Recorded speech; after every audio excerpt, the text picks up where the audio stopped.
अस्सलाम वालेकुम जी। वालेकुम अस्सलाम। क्या नाम था आपके बेटे का?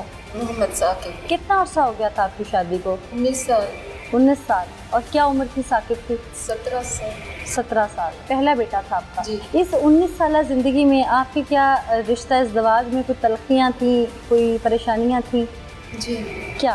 पहले भी लड़ाई झगड़ा मारपीट, किस बात पे? ये इन्हीं चीज़ों पे, नशा वगैरह पे, लेकिन मैंने कभी घर पे नहीं बताया था।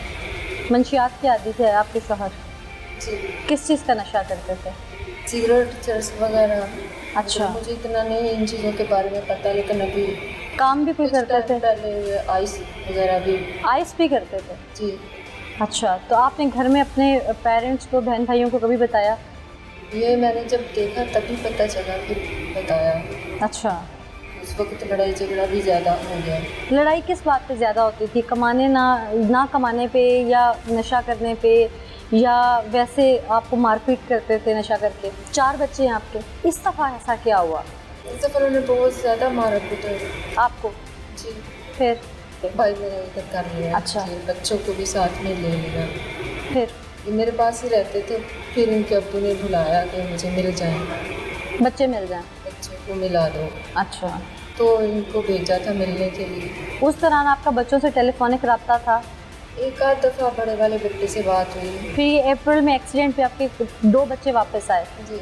आपने पूछा नहीं मेरा बेटा कहाँ है? उससे पहले जब 25-26 की रात में लापता हुआ, तो फिर उन्होंने कॉल की है, वहाँ से करवाई है घर वालों से कि वहाँ तो नहीं आ गया। तो उसके अच्छा। बाद हमने भी यही समझा कि वो चला गया है। क्यों समझा? आपका बेटा पहले भी चले जाता था? नहीं, वो नहीं चला जाता था, लेकिन जैसे उन्होंने बताया कि मैंने मारा पीटा, मुझे कुछ नहीं पता, वो रात को घर से चला गया, मैं सो रहा था। इस दौरान FIR नहीं करवाई आप में से किसी ने भी? नहीं, हम इधर से नहीं गए। इन छोटे बच्चों से नहीं पूछा कि भाई कहाँ है? क्या नाम है बेटा आपका? हसनैन। हसनैन। हसनैन, बाबा ने आपके भाई को मारा था? किस बात पे मारा था? वो बैग लॉक नहीं खोल रहा था। मोबाइल का लॉक नहीं खोल रहा था। पापा ने किस चीज़ से मारा था उसे? डंडे से। डंडों से मारा था। आप इस सारे वाक़े के बाद अपने शौहर से एक बार भी मिली हैं? नहीं। आपको ये यकीन है कि आपका शौहर इस हद तक जा सकता है? आखिर वो उसका भी बेटा है। ये नहीं आता था मुझे, हाँ। लेकिन जब ये सारे हालात वाक़यात देखे तो जुटला तो नहीं सकते ना। मेरा बेटा बहुत मासूम और शरीफ, बहुत नेक था। सबको जी कह के बुलाता था वो।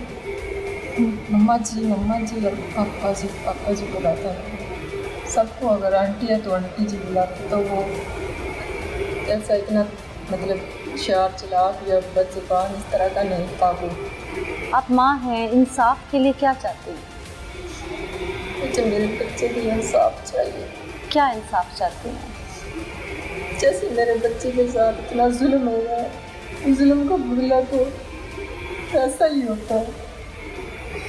एक माँ के दर्द से निकली हुई आह, एक माँ के दिल से जो दर्द भरी आह होती है, वो कहाँ तक जाती है जानती है ना? एक बीवी तो अपने शौहर को माफ़ कर सकती है, एक माँ नहीं कर सकती। माँ नहीं कर सकती। अल्लाह आपको हिम्मत दे, सब्र दे।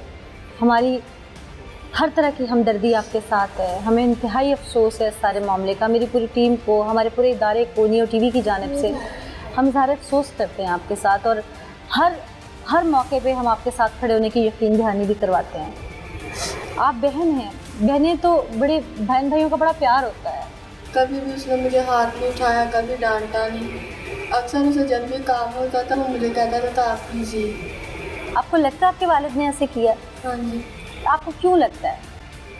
मैंने पापा की हालत देखी थी जब पापा ने मम्मा को मारा था। तब देखा था? किस तरह मारा था उन्होंने मम्मा को? क्या क्या मारा था? पापा ने कहा कि मैंने अपनी बीवी से बात कर लिया, आप लोग छत पे जाओ। मैं छत पे चली गई इन दोनों को लेके। पापा ने नीचे, मतलब कि मम्मा के चीखने की आवाज़ आई, मैं नीचे गई, पापा ला दबा रहे थे। मैं काफ़ी चीखी, पापा ने पिस्टल निकाली, कहते चुप, आवाज़ ना आए। आप पे भी पिस्टल तान लिए? फिर उसके बाद मुझे पिस्टल पकड़ाई कि अपनी माँ को मार दे। मैंने नहीं मारा। कहते मुझे मार दे, मैंने नहीं मारा। फिर मैंने, पापा कहते मुझे मार दे, ये तू मेरी बेटी है, तू मुझे मार दे। मैंने नहीं मारा। फिर मैंने पापा के पाँव पकड़े कि पापा ने, आप मेरे प्यारे पापा, ऐसा ना करें। फिर पापा ने मैंने पिस्टल पकड़ ली। पापा कहते चल तू चली जा, मैं बात करूँगा, सिर्फ नहीं मारूँगा। फिर पापा ने सिर्फ मम्मा से बात की थी, फिर नहीं मारा। जिस तरह का हीनियस क्राइम आपके वालिद ने किया है, वो इंसानियत के दायरे से तो माजरत के साथ बाहर निकल गए। अगर इंसानियत होती तो वो ऐसा करते नहीं। इंसानियत से बाहर निकल कर इंसान ऐसा काम करता। किसी परिंदे को तकलीफ देते इंसान 100 बार सोचकर अपनी पैदा की हुई औलाद, और उसके साथ ये सब होना जो आप टेलीविजन स्क्रीन पर देख रहे हैं, मेरे अल्फाज जेब नहीं देते कि मैं माँ के पास बैठ के वो चीज़ें डिस्क्राइब करूँ। हम आपको बहुत कुछ दिखाएंगे प्रोग्राम में, क्योंकि ये खाली एक कत्ल का मामला नहीं है, ये गुत्थी उलझी हुई है, इसको सुलझाना बहुत ज़रूरी है। जो कातिल है उसको कैफिर किरदार तक पहुंचाना है, जो इसमें इन्वॉल्व है, जिसकी एमा पे है, वो सामने लाना बहुत ज़रूरी है। यकीन मानिए कि रूह कांप गई है, दिल दहल गया है, जिस्म पे लर्जा तारी है। ये तमाम तस्वीर जो टेलीविज़न पे आप शायद ब्लर देख रहे हैं, मैंने रियल में देखी हैं। मेरे अल्फाज कांप रहे हैं कि एक बेटे के साथ एक सगा बाप ये सब कर सकता है। इतने टुकड़े, शायद हम बारबेक्यू के लिए भी शायद गोश्त के इतने टुकड़े नहीं करवाते जो उसने अपने सगे बेटे के कर दिए। क्यों किए? आइए आगे चलते हैं। आप मुलजिम की बहन है, यानी कि जो बच्चा दुनिया से चला गया उसकी सगी फुप्पो है। आपने देखा आपके भाई ने क्या किया, इसके बाद आप क्या चाहती हैं कि क्या होना चाहिए? जो खुदा का मंजूर, जो खुदा का मंजूर या जो इंसानियत को भी मंजूर। मैं इससे ज़्यादा आपको कुछ नहीं बताऊँगी। बात सुनिए, मैं आपसे बात कर रही हूँ। आपको अपने भतीजे का दुख नहीं है? दुख नहीं है आपको अपने भतीजे का? भाइयों वाली हैं। अगर एक तरफ मेरा भाई है, दूसरी तरफ मेरा। आपने तस्वीरें देखी हैं? देखी है। आपको दर्द नहीं है उस चीज़ का? क्या एक ऐसा इंसान जो चलते फिरते जीते जागते इंसान, जो कि उसकी अपनी औलाद हो, आपका शोहर आपके बेटे के इतने टुकड़े करे, आप क्या जवाब देंगे? क्या करेंगे उसको? वो इंसान नहीं है माजरत के साथ, सिर्फ इंसानी शक्ल है उसकी। आप क्या सोच के भागी हैं? आपको इंसाफ नहीं दिलवाना? नहीं। आप सिर्फ एक तरफ ये मत देखें कि आपका ससुराल भी है, आप बेशक ब्याही हुई हैं यहाँ पर, आप लोगों के वटे सट्टे की शादी है, सिर्फ वो शरीका ना देखें, उस बच्चे की तड़प देखें कि आखिरी वक्त में जब ड्रिल मशीन करके वो दरवाज़ा तोड़ा होगा तो वो कितना कांपा होगा अंदर। आपका अपना शौहर आपके बेटे के साथ ये सलूक करे, यही जवाब देंगी? जी। माफ़ कर देंगी शौहर को?